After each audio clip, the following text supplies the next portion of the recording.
quello che fa per me, mancano un frate carnale fa, sempre a disposizione, non cerco mai niente, o fa con cuore, è come all'ombra mia. Mi trovo sempre non me lascia mai, e a pelle di guaglione, e quando poi mi aiuta si sente contento.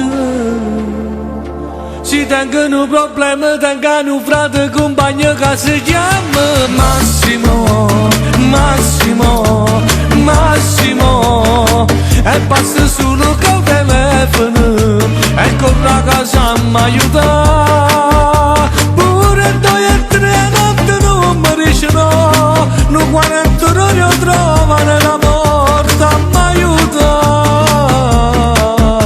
Eppure se mi vanno battere per me se va a pigliare ammazzate. Massimo, mamma, mamma, mamma, mamma, Massimo.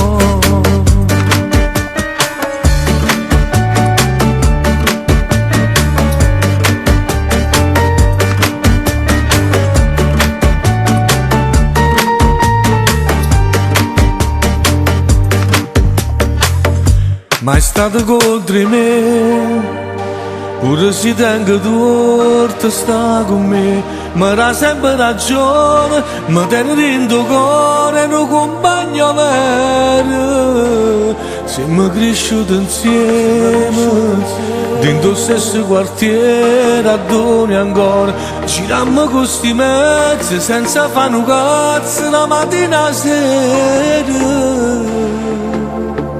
Si tengono problemi, tengono un frate compagno che si chiama Massimo, Massimo, Massimo, e passa solo col telefono, e corre a casa mi aiuta. Pure 2 e 3 notte non mi dice no, non 40 ore trova nella morte mi aiuta.